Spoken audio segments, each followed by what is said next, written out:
Good afternoon, all. I'm ISHRAE. Welcome all members who join this webinar session on the technology and applications of solar thermal cooling. Our today's speaker, Dr. Anirban Sur. He is a professor and head of the Mechanical Engineering Department, Symbiosis Institute of Technology, Symbiosis International, Dept University, Pune. To start his career, he started from the basic steel industries before transmitting to the academia.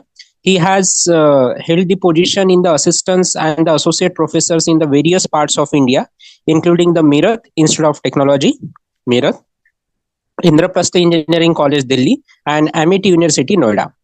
His research interests include the micro heat exchanger design, microlactic structure and application, sorption refrigeration such as adsorption, absorption refrigeration systems, desiccant cooling, hydrogen generators, small milk chillers, and the battery thermal management system.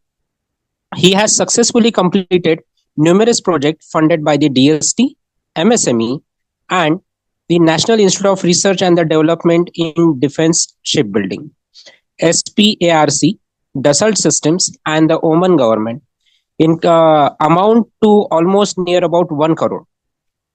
He has 2 patents already granted, and 2 patents are published. He has published the numerous research papers in international and the national journals, conference in the Scopus, SCI, Web of Science. He is author of the 3 books and the chapters in the book published in the Stadium Press, LLC, USA. On environmental friendly refrigeration system, he has guided 3 PhD scholars who have successfully defended their PhD. 7 PhD scholars are doing their PhD under his guidance. He also works as the NAC and NBA coordinator, IQAC coordinator for the Symbiosis. He is active member of ISHRAE and the lifetime member of ISHMT and I India. His hobby, long drive, traveling, exploring remote places, and trying to interact with the people. Now, I request to please proceed further for the session. Yeah, thank you, Dr. Ashish, for very brief introduction about me, and I'm honored for you have invited me for this talk. So I think already Dr. Ashish has covered each and every part about me, about my work and all. So let's start with today's topic about the solar thermal cooling. So I'll just share my screen.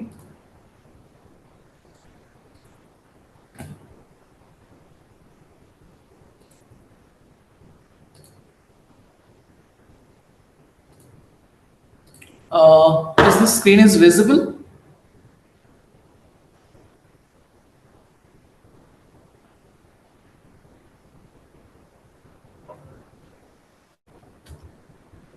Yes, sir, visible. Thank you. So this is basically the solar thermal cooling technology we are going to discuss today. And if you see in the left hand side, few projects in which I have worked personally. One is this is a adsorption refrigeration plant, and this is a desiccant cooling. So my work means today we want to discuss about these 3, which are very, very popular for solar thermal cooling technology application. First one is the absorption, second is the adsorption, and third one is the desiccant cooling. So now, why this solar thermal cooling is very, very important. So we'll start about vapor compression system, basic, like what are the problems are there, because if you see the current scenario of vapor compression system, so we are receiving a lot of challenges of this cooling system. So basically, around 90% of total market of refrigeration air conditioning sector that has been run by this vapor compression system. But thing is that what are the critical conditions here? It's a high energy consumption rate, because nowadays everyone is talking about the net zero carbon, then how to reduce the carbon, consumptions and all. But this technology, consumed high amount of energy, because if you see here, you have fans, then compressor, so which consumes lot of kind of energy consumptions. And second, especially like hot regions, hot climates, like if you go to in Delhi or MP in hot summer where temperature goes to 52 degrees Celsius. So these kind of systems facing a lot of problems due to its energy consumptions. And second is the environment concern, because whatever the refrigerant we are using here, those are not eco-friendly. So, and still it's contribute to the greenhouse gas emission, and that is directly related to our this global warming index. So here, if you see, one is the major issues of these systems is the refrigerant leak, because leakage is there, and this leakage we can't control it. It should be, and that's potentially damage the environment, and it is related to the ozone layer depletions. So that is the one issue with this. Second is the performance degradation. So if leakage is there, so then reduce the efficiency. It is your cooling effect conditions. That's indirectly affect your consumptions of energy, and definitely high operating cost or running cost of the systems. And third one is the safety hazards, like these refrigerants are toxic, flammables, potential risks to human health. So these leaks are not addressed effectively. So that is the concern on this vapor compression system. So then researchers think about what solution we should do. So then this solar refrigeration come to the scenario. So it's basically a two type. One is the PV refrigeration, where from photovoltaic cells you can generate the electricity, and then that electricity you can give it to two kind of system. One is called thermoelectric, and one is called the vapor compression. For thermoelectric, we have Peltier effect. So here I have done one project. There we developed one small refrigeration unit, and that we have put to bike, means two-wheelers, which can carry some kind of means it's going to carry some liquid, which temperatures is around 4 to 5 degrees Celsius, small amount like 1 liter, 2 liters. And then another one is there, the vapor compression.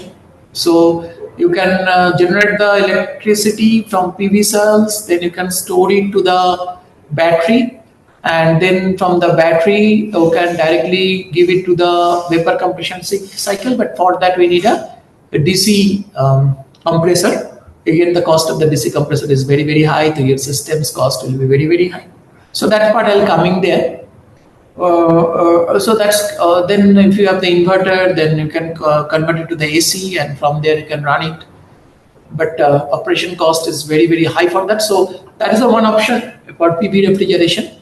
And then we have the Rankine cycle. So these two are there, and then we have the solar thermal refrigeration. So solar thermal means here this electrical or mechanical compressor which are using here. So that has been replaced by thermal compressor. Like there we can directly compress the refrigerant using thermal energy, not any mechanical energy. So for that we have this option technology, that's vapor absorption, vapor adsorption. And Under vapor adsorption, you have solid adsorption. Vapor absorption, you have liquid and the solid absorption. So we'll discuss about this. And solid adsorption, we have a two type, physical and chemical.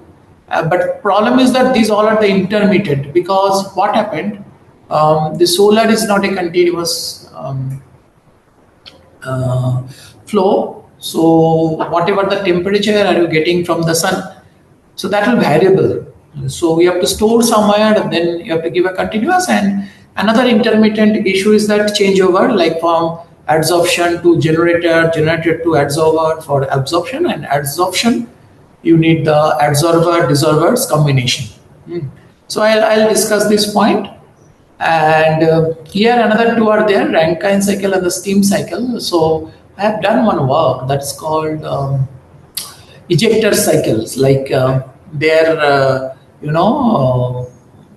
by the help of ejection, like by the help of small nozzles, so that face of the nozzles, like we have developed like a diamond shape, so that when that refrigerant goes to there, it's become compressed, and its pressure goes to whatever 4 or 5 bars, and then we give its expansion part. So immediately it has been expanded, so you get a cooling effect. But this is not theoretically, this is theoretical study, or you can say research skill study, but not the commercial valuable. Then we have the vortex refrigeration also, which are used for spacecraft. Then Rankine cycles is also there. So these are the continuous cycle which come on the solar thermal, but still these are not so many commercialized, because due to the cost. But yes, vapor adsorption and vapor absorptions are going to commercialized. And one is the evaporative cooling. So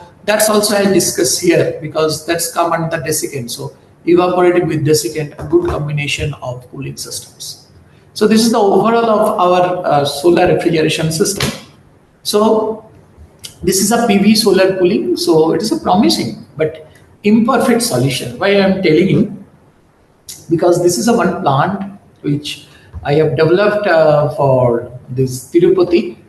So there some chilling small milk bulk, not bulk, it is a small milk chilling unit, around 250 liters of milk we can store. And this unit is running by PV. So beauty of this that we have to run this unit only for 4 hours, but this milk can be stored from 4 to 6 degrees Celsius, around rest 18 hours. So, but problem is there, because the thing is that it's an intermittent energy source, because whatever the PV power generation we have, so it is variable. Like in PV, one issue is that from the sun we are getting two kind of energy. One is called infrared and one is the spectrum. So here basically where is the spectrum, right, in PV. So infrared normally affect this spectrum, because if your temperature is increasing, that's infrared, due to the infrared around 11 degree means AM to 2 PM, when infrared is very, very high, the PV efficiency going down. So there are a lot of options are there, but those are also costly. So that's why these intermittent energy sources are there. So whatever the battery we are using here, that's getting charged, but life of the battery is not good. And sometime like in Pune, like areas between July, August, September, it is very, problem is for weather conditions. So that's limitations can be happen. Okay.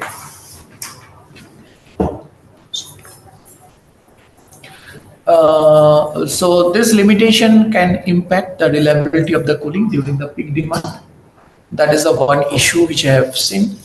And one is a high initial cost, because if you used this DC compressor, so it is near about 3 times compared to the AC compressor. Then that PV panels, one is the cooling of the PV panels and one is the cleaning of the PV panels. It's a problem. Then One is this inverter. So inverter's life as well as this battery's life, those are the problem years. And then limited cooling capacity, because if we increase the cooling capacity, you have to increase the battery size, you have to use the inverter. So automatically that's other cost of this system increases. So whatever the market cost is required, so it will not give it. So this is a unit that we have developed for 1.3 ton, smaller unit, but still cost is very, very high. So then these are other, like battery storage is an issue that's already I've discussed. Demand management, like there smart energy management system is required. Like we are trying to inculcate Internet of Things as well as the machine learning for this, along with some neural networks optimization technique, so that we try to find out what is the peak load is required. So there we can solve a lot of optimization we are trying to inculcate here, so that our systems will run properly. So still this part is not available for commercial validity. And then the hybrid systems is a good option, where this PV solar cooling with vapor compression, but still there is a lot of technological glimpses is there. Like we have to work more on this. So then what is the problem? This optimized systems, performance of system, that's already I've discussed. So you need the more energy efficiency. So you have to proper calculate of high performance of windows, reducing the cooling load, minimize the energy consumptions, energy efficient measures, insulation. So this part you have to work a lot. So then only you can put this thing, so that your energy consumptions, like whatever the thermal storage or the battery you have, so minimum use of that. Or you can utilize some thermal storage. We have used two kind of thermal storage for this. One is brine solution and one is the that PCM. So that minus 2 degrees Celsius of PCM, we have used on 20 liters of PCM, 180 liters of brine solutions. So then we can run the systems for 18 hours without electricity or without the. But thing is that costing. Then system sizing compared to your cooling, that system size has become very, very bigger due to the PV solar cooling system. So PV, you need a huge area for that. And this maintenance and monitoring, so regular maintenance is required, and that is also a minimum energy consumptions, maximum lifetime of the system. So these are very, very important things which we have faced. So like if you see, like what that like we need this inverter of 2 kilovolt ampere for this running of 1.3 ton systems. We need a solar PV cells of 550 watt. 550 watt means if you calculate it, the size will be 4 meter by 6 meter area. So just imagine the size of this system. So then future trends, so what to do? So then these are the three kind of solutions which we can. So hybrid system can be go ahead. That is the PV solar with renewable energy sources such as geothermal, which can gaining tractions, offering even greater sustainability.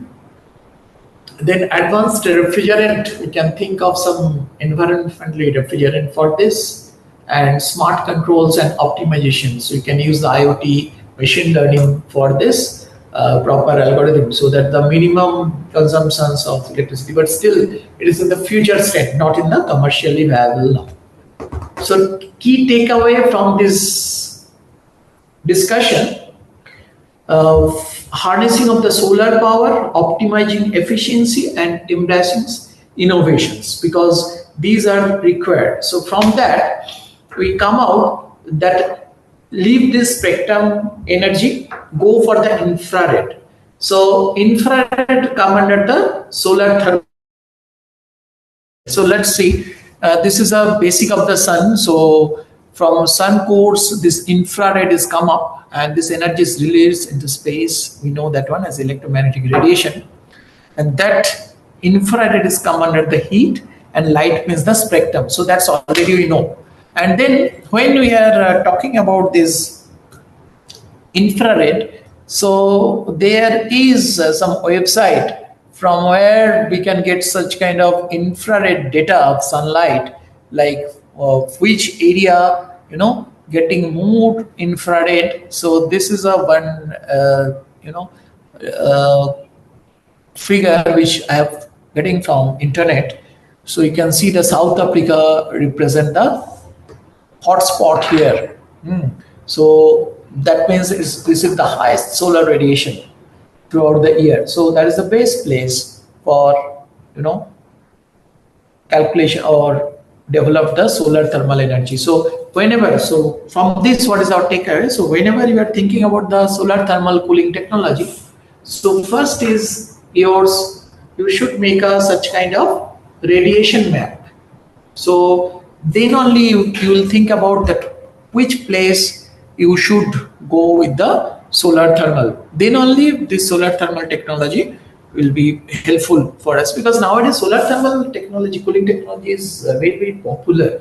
But thing is that this is the first step. So we should first calculate the solar thermal radiation of that part, especially infrared radiation, and from there we try to find out which area is sufficient or which area is suitable for keep. Next is very important part of this solar thermal plant is the solar energy conversion, like how we can convert this infrared to the system. So for that we have these solar collectors.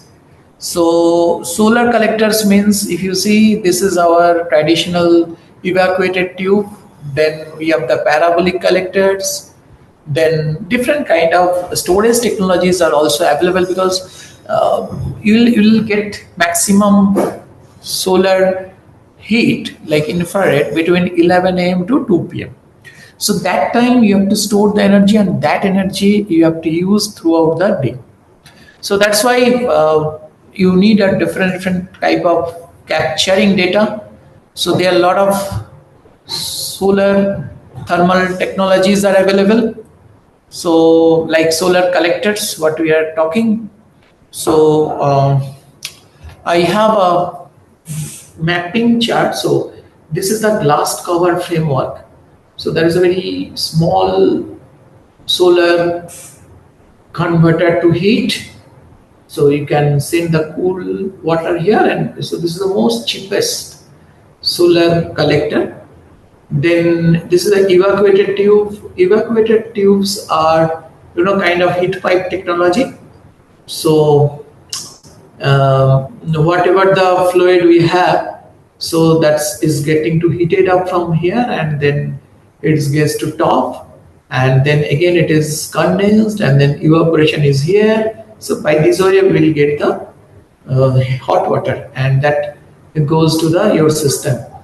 So you have some absorber coating, and also this is called the evaporator. So it is very, very useful. Then concentrating solar energy, which is called some curvatures and parabolic one. Then Fresnel's, parabolic dish, central receivers. So different type of solar panels are available. So as per our energy requirement, now we choose this because the event cost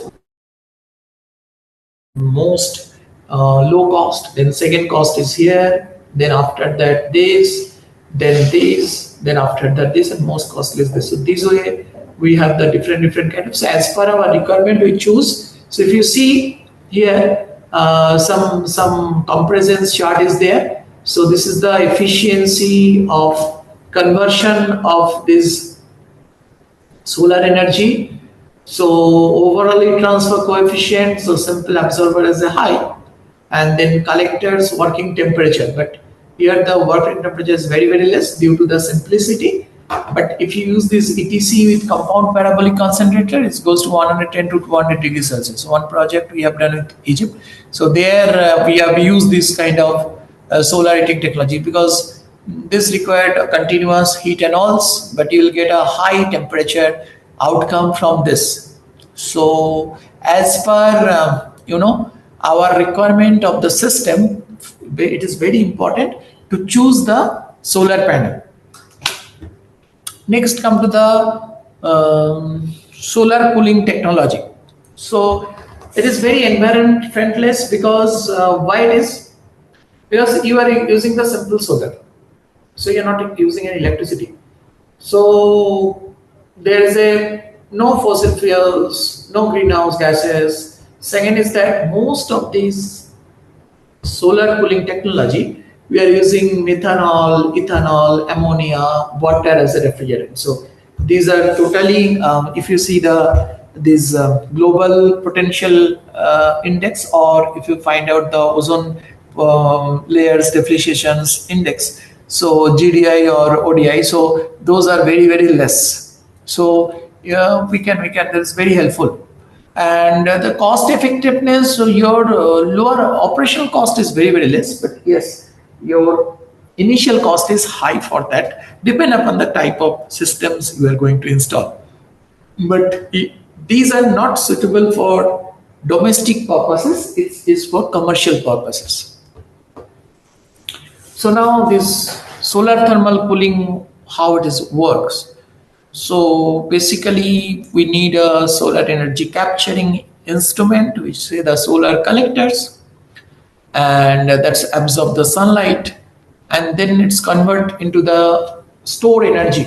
So for that we need the working fluid. So most of the systems used water, because the specific heat of water is very, very high. That is around 4.18 kilojoule per kg Kelvin. Then fuel or kind of cooling if these working fluids are available, like we have in silicon oils, that is few people are using. Then many modes, so you can find out some composites, thermite fluids are also available. Those are called the thermite fluids. So that is another story, so I'm not going to deep of that. Then next come to the thermal compressor. So that part I am coming, because this is the technology we have, because we have two technologies there. One is adsorption and absorption, and one is for this desiccant cooling. And then after that, once you get the chilling effect, then we need the air circulation and the cooling. So that's age you have to put it there. Now solar cooling system. So we have the components, like we have the solar collectors, then storage tank, then control units, pipes and pumps, and thermally driven cooling machines chillers. So that's the thermal compressor what we are talking. So we'll discuss a lot. So now these are the three type of cooling systems are available: absorption, adsorption, and desiccant cooling. So let's start with a very, very compact solar thermal instrument. So this is your collector, then your chiller part, your storage tank, then chillers. These all are there, refrigerant tank. So this is a compact one. So it's done by absorption refrigeration system. So we'll go to the very, very deep of this. So next is the application where we can use for, I've already told you, this is not used for domestic purposes. This is used for commercial purposes. So residential building, commercial buildings, and also the industrial facilities, you can use it. I work a lot in IIT Delhi. So there I have seen that desiccant evaporative coolers is there where I work, as well as the in TERI, Tata Energy Research Institute's solar thermal laboratory is there, which is from, if you go from Gurgaon to Faridabad, so on that route that is there, where a lot of vapor absorption refrigeration systems are there, which is running by the, so even whole buildings cooling has been done by the help of vapor absorption refrigeration system. So what are the advantages? So advantages means it will reduce the energy consumptions. So that's minimize the fossil fuels cost, decrease the greenhouse gas emissions. So whatever we are talking about, our ozone layer depletions or thermal, that's global warming. So that can be reduced by the help of this. And yes, the energy consumptions cost can be reduced. And there is a very less amount of moving parts, like thermal compressor itself a static one, then you have the condenser, you have the evaporator, but no moving parts are there. Only moving parts are some pump and some fans are required, very small. So for that low operating cost, and definitely we are enhancing the sustainability, because this green effect like solar or renewable energy we are using, so will reduce the carbon footprint, which is very, very important nowadays, and improve the thermal comfort, because if you're talking about the Middle East, where huge heat, ample of heat is available. Like last week I was in Oman, so I was on a project there. So yes, we have found that a lot of ample of solar heat is available throughout the year. So those places we can think of about this solar thermal cooling technology. So, but what are the challenges? Challenges is that one is the initial investment, because these solar thermal cooling systems, it's have a high upfront cost compared to the, because if you compare to the traditional air conditioning systems, those are very less cost, but running cost is very high. Whereas in this case, your initial cost is high, but running cost is less. So after 10 years or after 8 years, you will be in the profitable areas. Then space requirement, because you have to absorb this solar heat. So you need a space for that, where you can put these solar collectors. I'll show you some figure, you will understand what are the size. Then that should be potentially requiring the roof or ground mounted solutions, because maybe some high wind conditions will come, so your system will not be destroyed. So that's why it's a very important one. And the climate conditions, because considerations, because if the place is cloudy or high humid, or the air wind is very, very high, so there it is, you have to carefully system the designs. So this is another very important point for this. So now this is the future, like a lot of policy support is required, like government incentives, policies encouraging adoptions of renewable energy technology. So our government is looking for, they're working on that technological advancement, because when we will discuss about the technology, you'll understand what are the problem with that, because whatever the technology we have, those are big in size, or that materials what we are using, that's thermal conductivity is very, very less, so that COP come out very, very small. So we are working, like researchers are working to how to increase those. Then market expansion, because still people's mindset is on this vapor compression cycle, that not counted, because in Middle East also I found out when I'm discussing people about this installing of solar thermal, so they are not aware of that. So still now they are very means popular, very, very familiar with vapor compression systems. Every time they're asking about that, because this technology it not so popular. So somehow we have to make a popular of that. We have to discuss with them. We can discuss how it is beneficial, because people always think about that. Yeah, what immediate, like when you're talking about any commercial project, if its cost is very, very high, initial cost, so then they always asked us, no, we need a low cost equipment. So then we said that yeah, we can go for vapor compression, but somehow we should understand them that it will beneficial for long term uses. So that kind of education, training is required. Then only this system will be popular. So, but still is that it's a bright future for solar thermal cooling, because this harnessing the power of the sun, this technology offered the path towards a more energy efficient, environmental responsible futures. So it's growing popularity coupled with the ongoing technologies that we'll discuss. So let's start with our first technology, that is called the absorption refrigeration.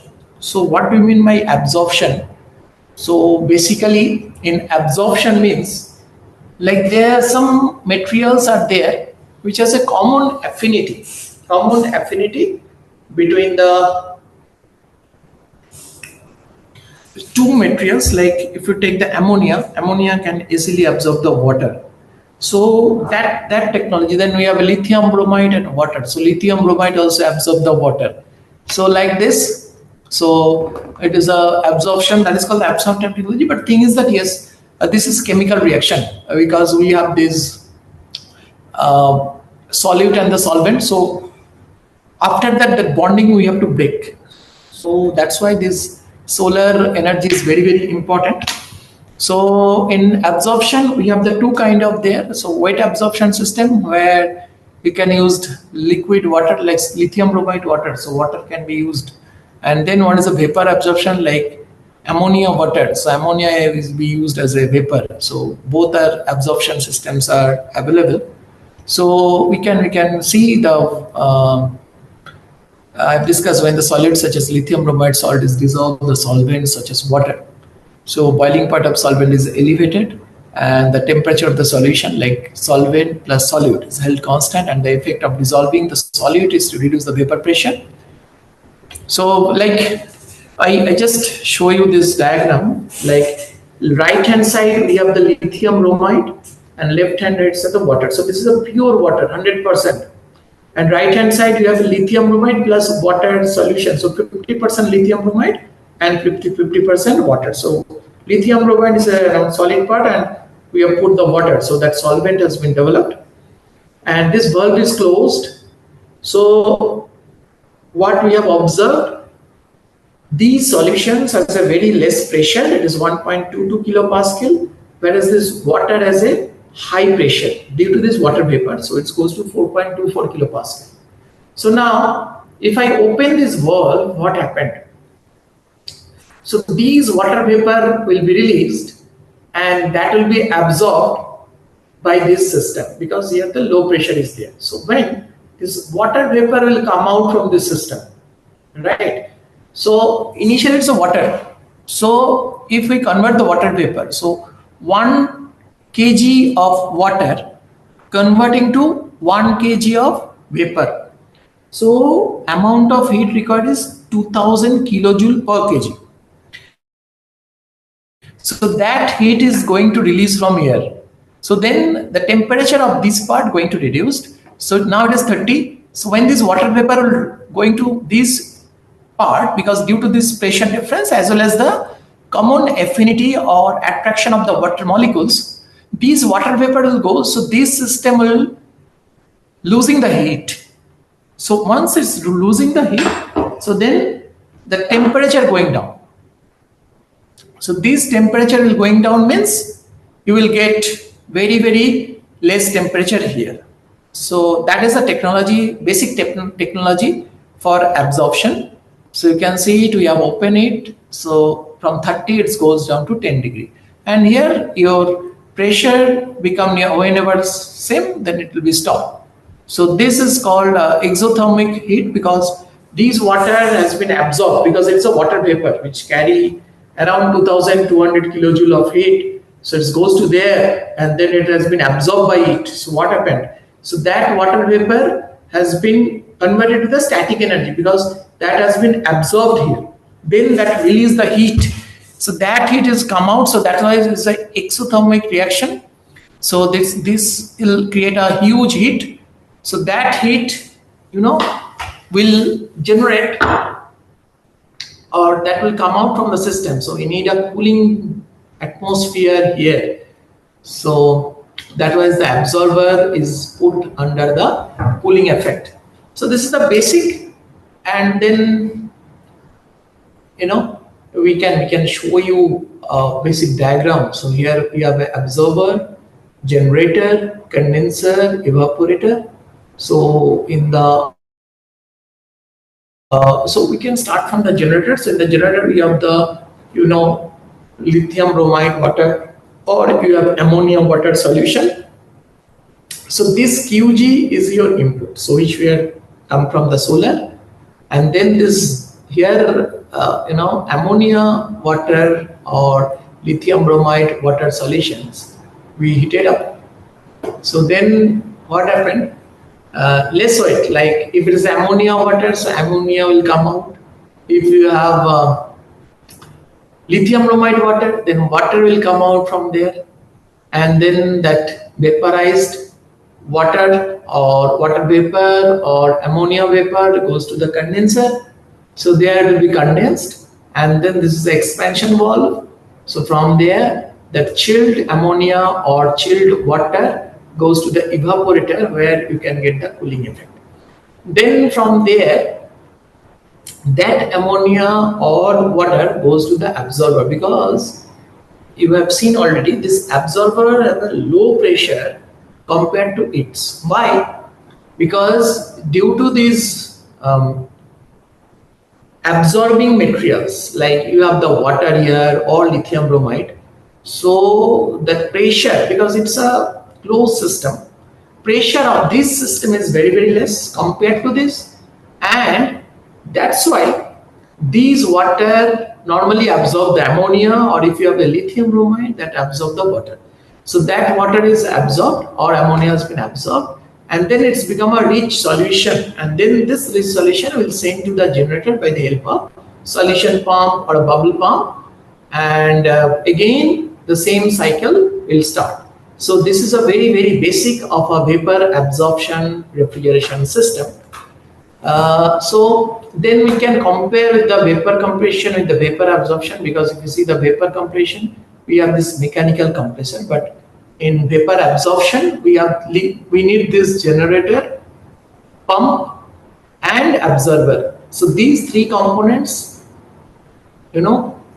combinedly called thermal compressor, right? So we don't have any mechanical compressor here, because due to this absorption or affinity of this refrigerant, means whatever the absorbent we have, that has been absorbed these refrigerant, and due to that its pressure become increases. So from there, when you are giving some heat, so that refrigerant will vaporize and goes to the condenser. So here we are getting the whatever the water vapor or ammonia vapor we are getting, same vapor we are getting after this mechanical compression. So here we are working the electrical efficiency, but electrical energy, but to moving this mechanical part. But here we don't have any moving part except this pump.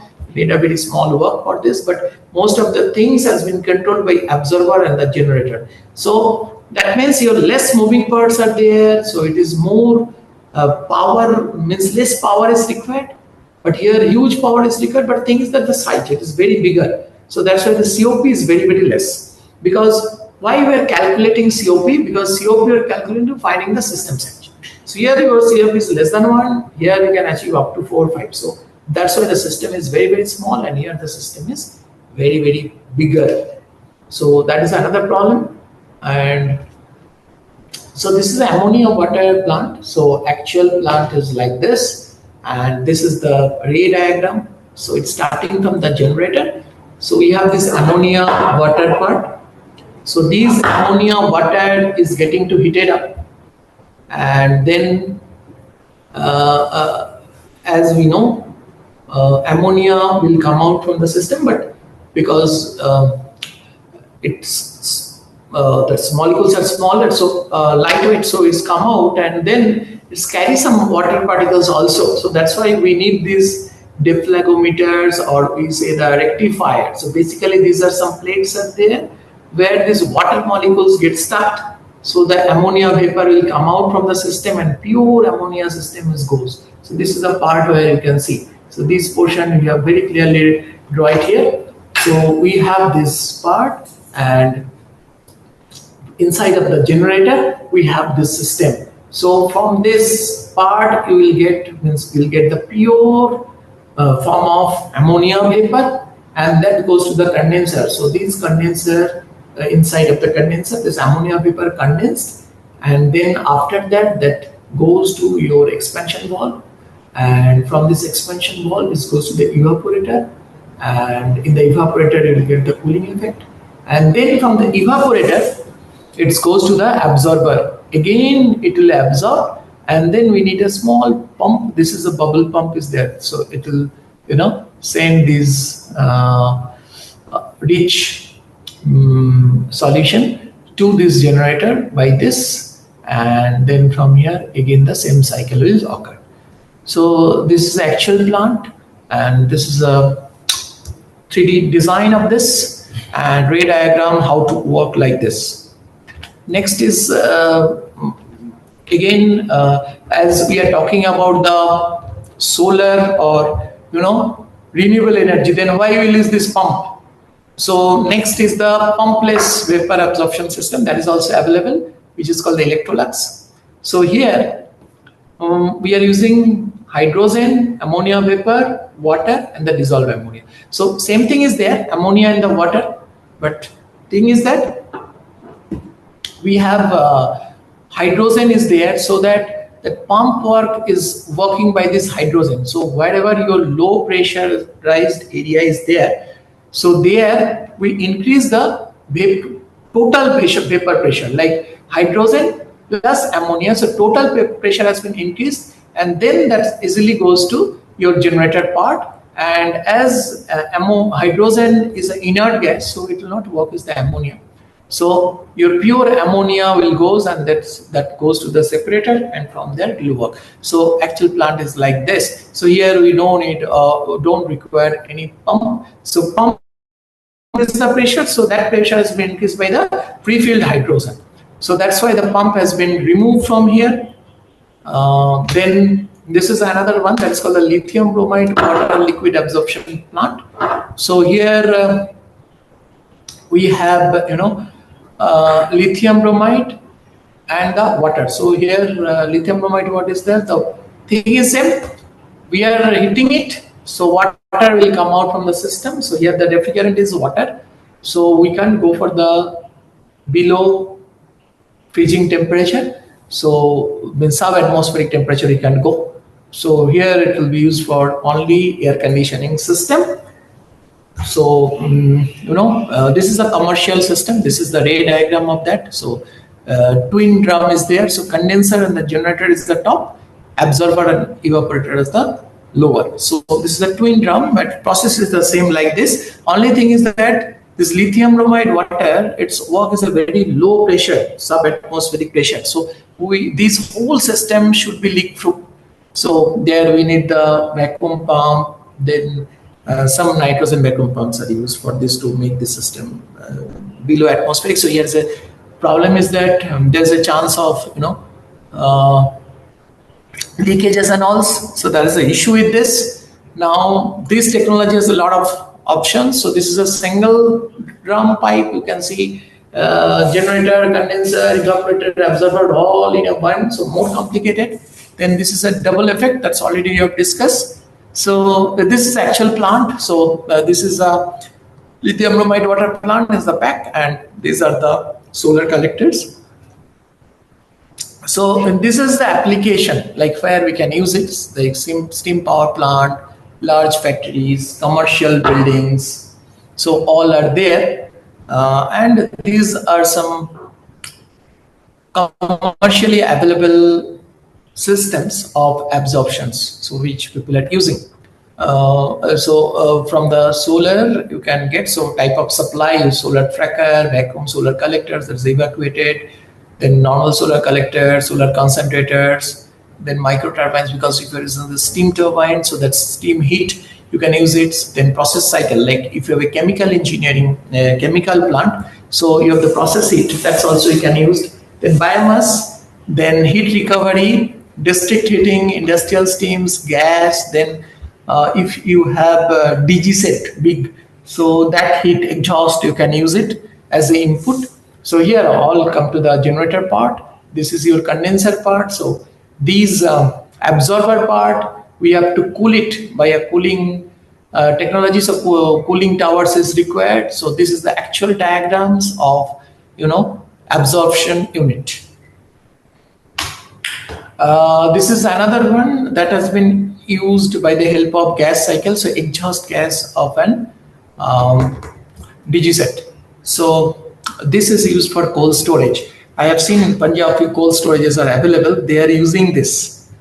Then thermal energy storage based. So here we are using hot storage, and then there the thermite fluid is carry this heat, and the cooling towers, because absorber you have to cool it as well as the condenser. So this is the cooling towers which you have seen, and then from your evaporator, that some fluid you are sending to the evaporator, and that's used to the cold storage. So this plant I have seen in some part of India also. And in absorption chillers, you have the half effect, single effect, double effect, triple effect. So later on you can discuss. And sensible heat storage, latent heat storage, all are there. So I'm not going to the details. So advantages, it's less wires because you have a very less moving parts are there. Noise, no noise are there because most of the ACs, noise is the biggest issue. Then maintenance cost, less maintenance as you don't have the moving part. So then maintenance is very, very less. Again, the corrosions problems because you don't have any such kind of part which can be corroded. So comparatively less. It's can used for high rate because commercially it will be used because it's a bigger site. And input energy, you have a lot of option. So solar, steam, furnace, process steam, biomass, lot of. But disadvantages, that COP, that is very, very less because energy efficiency, your input is low grade. So automatically your COP become less because size of the unit become big. Complexity because the design, you need this generator, absorber, rectifiers. So design of these parts are quite complex. The size and the space and the cost, because installing cost is very, very high. So you're going for the commercial, big commercial application, then only it is available.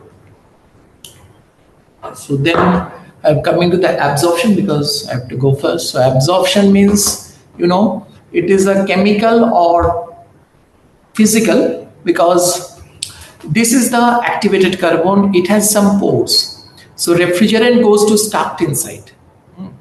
So that is called the adsorption. So like silica gel, methanol, ammonia, activated carbon, zeolite, which has these micropores. So this is the surface phenomena. So whenever your water, methanol, ethanol are there in the gaseous stage, so that easily stuck inside, and that is called the adsorption. So due to this adsorption, this has been stuck, then you have to heat it up. So then this vapor will come out, and that vapor we can use as a refrigerant. So that is the basic of that.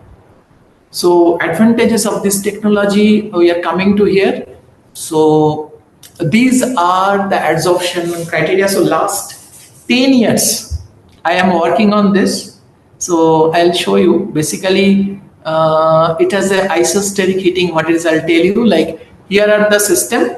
So we have the evaporator, condenser, dissolver, and the absorber. So in dissolver, we have this dissolvent. Like you have silica gel or activated carbon or zeolite or some composite materials, which is a common affinity to absorb the refrigerant. Like refrigerant, you can use ammonia, methanol, then water. So activated carbon, ammonia, activated carbon, methanol, silica gel, methanol, zeolite, water, zeolite, methanol are the big, means good combination. So these are the common affinity because these adsorbent has surface phenomena. So there, what happened? Those vapor forms of ammonia, water get stuck. So then the kinetic energy converted to the static energy. So then this release the heat, right? So that is the adsorption part here, and that's why we have to chill it continuously. And then we have to heat it here. So after heating up, that ammonia or water, whatever has been absorbed, that has been dissolved, and then it goes to the condenser, that is condensed, and then it goes to the evaporator, so you can get the chilling effect. So that is the process, but this is totally, intermittent, because for desorptions you have to give the heat, and then once it is dissolved, then it goes to the adsorber, and once it's adsorbed, that time you have to chill it. So it cannot work in a continuously, it's or simultaneously. So these first done, then after that this. So we need a two parallelly working combination, desorber and the adsorber. So it is quite complicated, but still now it is available. So this is a plant which I have developed in my lab. So this is some companies, they have developed so desorber and adsorber parallelly, and this is the adsorbent like silica gel they are using, so it can absorb the heat. So technical data like it's 7.5 kilowatt, and you can get a electric consumptions, or this you can run by the electricity, but COP is very less, 0.56. This is another plant which is commercially available. So adsorber 1, adsorber 2 is there. So this is practically, so this is another one. So rotary thermal regenerative systems, again it is run by the adsorption technology. Solar power rotary solid is there. So this is the adsorption unit. But thing is that what's the problem with the absorption? Because absorption, that whatever the solution we are getting, so to remove that, the temperature is required 100 to 250. But for adsorption, this technology, we need a very less temperature, 60 to 80, depend upon your adsorbent combination. Like if there is a silica gel, 70 degrees Celsius is sufficient. If you are using the activated carbon, 90 degrees Celsius is sufficient. So just half of that temperature of the absorption you are getting, because absorption is a very strong bonding, chemical bonding, but in adsorption it is a hydrogen bonding or van der Waals bond, so you can easily break it by a very less. So whatever the energy input is required in the adsorption, that is a very less. So this technology is nowadays available. And last one is the desiccant cooling. What it is, like we have the evaporative cooler, right? So in evaporative cooler, what we'll do, we have the hot and the dry air, we send it to this pad, and in this pad we spray the water. So then this hot and dry air absorb this thing, that water goes to vaporized. So when water goes to vaporized, so that 2200 kilojoule per kg of it, that will take from the hot dry air, and then that temperature of that hot dry air going low due to this absorption of the heat, but humid air will come out from the system.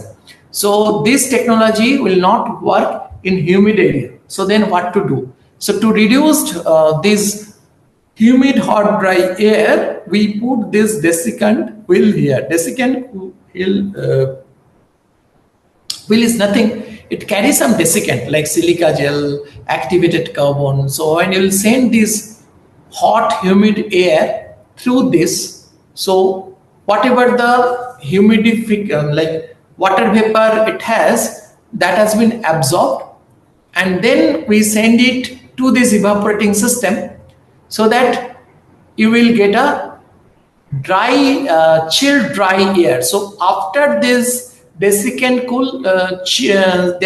wheel, you put this evaporator here. So then your evaporator will work very good in humid regions, especially in coastal zones. So that is a combination of evaporative cooling with desiccant cooler. So these are liquid, so we can see it, calcium chloride, lithium chloride, or solid desiccant like activated alumina, silica gel, molecular chips, or activated carbon. So these are the two kind of there. So the system is like this. If you want to chill this system, like this is your room, so this is the supply air and this is your suction air. So suction air goes to the desiccant wheel. So here it's humidify, means percentage of water vapor goes down, and then we'll send it to the direct evaporative cooler after this heat recovery wheel. Because what happened, this will, when it is going to through this So the water vapor has been absorbed. So water vapor has some kinetic energy. It's come to the static energy here. So this will getting heated up. So whatever the process air are you getting, that is very low humid, but temperature is high. That's why we'll put a heat recovery will. That is nothing, it is a heat exchanger. So you can put some kind of coolant. So after that, you send it to the direct evaporative cooler, and then this chilled air you can send it to room. So these, but thing is that why? What the application of solar? So when this your desiccant will or the desiccant absorb this water vapor, so moisture quantity of this getting increases. So now you have to reduce it, then only it will use. So this solar heat will use to, vaporize this water which has been absorbed by here. So desiccant wheels has a two part here, you can see.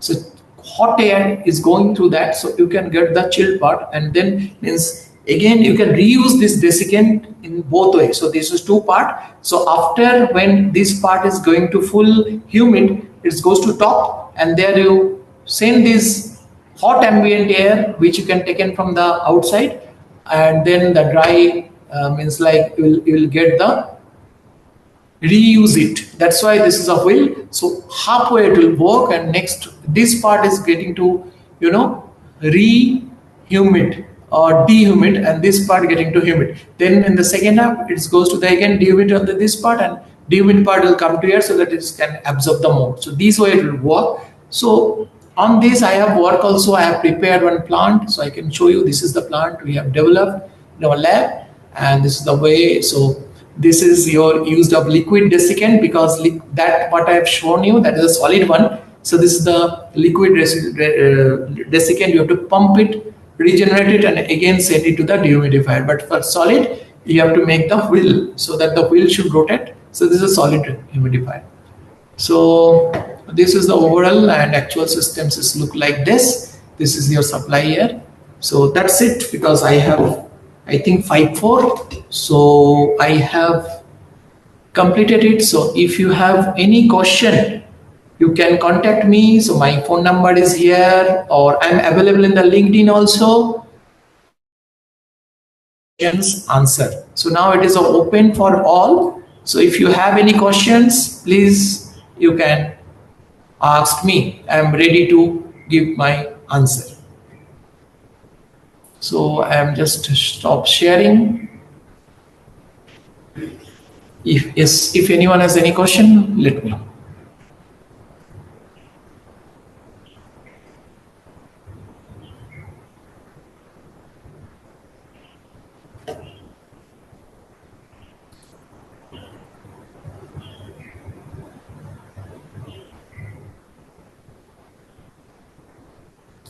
Yes. Yeah. Sir, I think there are one or two questions only in a chat box, sir. Okay. Someone has raised his hand, so I think please. Hello. Yeah. Good evening, sir. Good evening. This is Sudipta Sanyal. Yes. Now, for data centers, nowadays we are using liquid cooled server. Yes. Yes. I know. In liquid cooled server, we get your hot water at a temperature of 60 degrees centigrade. Now, can it be used for solar thermal? Yes, sir. Actually, one project we were working with the University of Maryland, USA. So same thing is there, data center cooling, right? So we use this evaporative cooling there. So there we have used these solar thermal coolers, right? So you are getting the 60 degrees Celsius, right? Correct. So you have to reduce this temperature. So you can think of like evaporative cooler is the best option. So there you can use. The evaporative cooler we have used. My question is something different actually. See, basically in Europe, what happens? See, it is a continuous supply of hot water, which is at a 60 degrees centigrade. Yes. Now, in Europe, actually, this is being used for district heating purpose. Yes. because they require a continuous hot water. Okay. Right. But in case of your countries like us, actually, the difficulty is that when I get a continuous 60 degrees centigrade water, if this water can be, because data center again requires also sometimes a lot of cooling. I Okay. And so basically this 60 degree centigrade water, like in a absorption chiller, I know actually the lowest temperature, what I know actually around 90 degrees centigrade warm water can be used. But is there any your solar thermal based on adsorbent system or absorption system, wherein I can use this 60 degrees centigrade hot water for generating chill water at a temperature of around, because we require chill water around 18-20 degrees centigrade. So can any system be thought about actually wherein actually I'll use 60 degree warm water for generating cold water at around, let's say, 20 degrees centigrade. Yeah, I understood your question. Actually, 60-degree is not possible. Actually, in absorption, not possible. Adsorption, that silica gel water combination is available. So, for adsorbent, like if you have the silica gel water system, so minimum temperature is required 75 degrees Celsius for that hot water Okay. input. Right, Okay. because some people are saying it can run 60, but in my practical, consequence thing, I have found out 75 degrees Celsius silica gel water can run, but not beyond of that. 60 Sir, degrees. sir, if you can think about, because this is a real problem. See, liquid cooled server are becoming very popular in Europe. Yes, Okay, because they have a application there. So they can use the hot water for district heating. Even there are a lot of district heating companies who buy that hot water. Okay, and buy that hot water and use it for district heating purpose. yes. But unfortunately, in India, see, there is no your application where 60 degrees centigrade continuously that water can be utilized. So one of the applications, what we were thinking actually, whether it can be used for cooling purpose, so that it can be, because the data center requires also cooling. There are some, apart from liquid cooled, we have a air cooled server where we require a lot of cooling. So that's why if you can take up this exercise, actually, I do not know, it is Yeah, possible. actually, people are working on this. That's whatever I'm telling you, silica gel water combination. So Right. now there are composite materials are coming up. There's one composite called MOBs. So they have developed some matrix. So they're trying to reduce the temperature. So it Okay. is 75. Now people are working so that it can run around 70 Okay. or 65. People are working, but commercially this is not available currently. Still Okay. it is in Understood. research Thanks. stage. Thanks. Welcome, sir.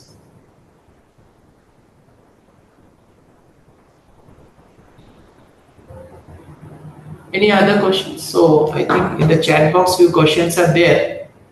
So one is Arshad, Mr. Arshad. Is solar VRS feasibility for smaller milk cooling application? No, because less than 1 tier is not possible. Um, because if you are talking about the 1 tier, then we can't go for the solar, because whatever the VARs are available, a few are running by directly electricity. So because again, these systems are used for bigger purposes, not for the smaller. So less than 1 ton VARs is not possible because it's become a more complicated. Again, why? Because solar is not a continuous, system. But if your system, you are thinking a vapor compression system, then by the run of solar, so that can be done by the less than 1 ton. But for vapor absorption, not possible by the solar because that due to this heat. Then again, another question is there, is it not better to run VCR system on PV rather than using solar thermal cooling? Because PV panels prices are very economical now and VRSCP is too low. Yeah, so I have initially discussed now what are the issue with PV with VCRS. Because for the PV, first point is that if you are using any VCRS, so that we need the DC compressor, which cost is very high. Along with this, we need some thermal energy storage systems. So that's why cost become very high. So people are working, but those are not, because costing become very high. Then 60 hot water temperature can be increased to 75 degree by heat pump, and then yeah, that's a solution has been given by Mr. Prakash Lohia. Yes. So Prakash sir, please, Mr. Prakash sir, please, you can ask me the question. You have raised your hand, so please.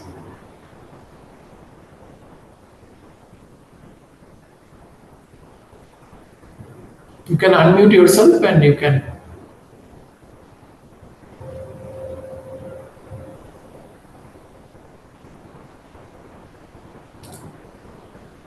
There is no refrigerant in this system. Yes, without refrigerant. Yes, sir. Please. I am Lohia. Can you hear me? Yeah. Very good evening, sir. Yeah. Mr. Sudeep Sanyal has informed that 60 degrees centigrade hot water is continuously available, and there is heat pump by which we can increase the temperature of 16 degrees centigrade to whatever the temperature is there, and chill water can be generated. My request is that if somebody works on this principle and economics is there, then it is a win-win situation, because that hot water can be utilized to generate chilled water, and that refrigeration can be utilized for cooling the data center for other applications. So if somebody can develop and make a viable solution, we are ready to implement in our data center. Yes, sir. Thank you so much. Definitely, we can think of and we can go ahead with such kind of project.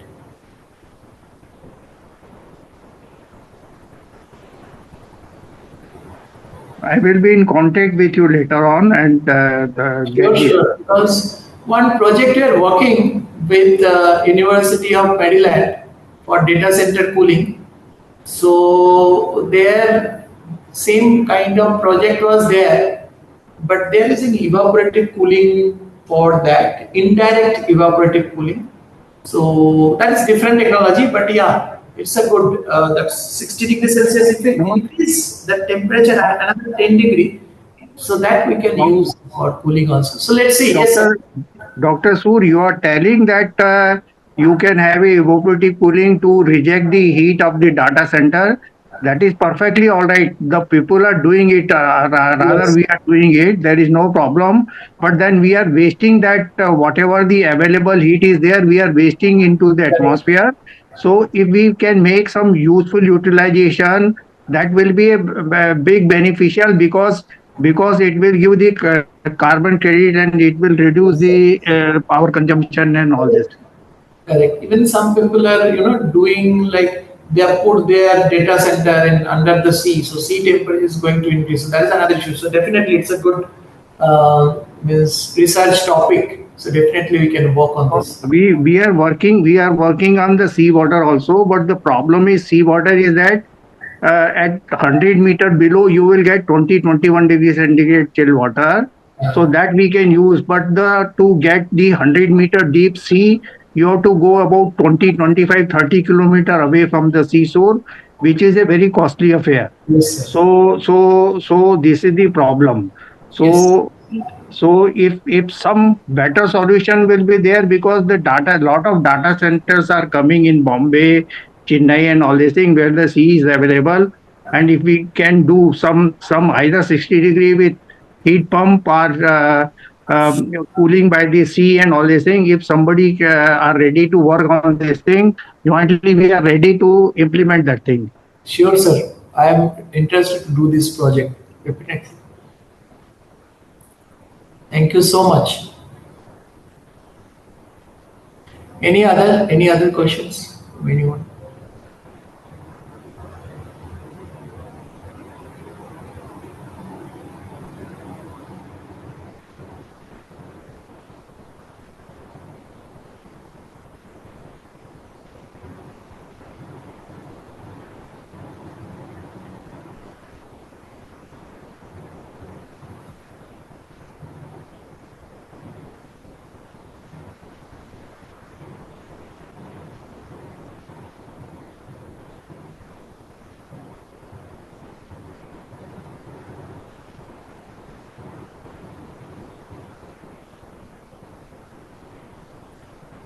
Yes, Mr. Shekhar, you can ask. Hello sir pan India basis नहीं allowed है। अच्छा allowed है, वो भी वही बात है। Hello second उनका थॉट रहेगा सही। Sir I am audible Yeah, you're audible. या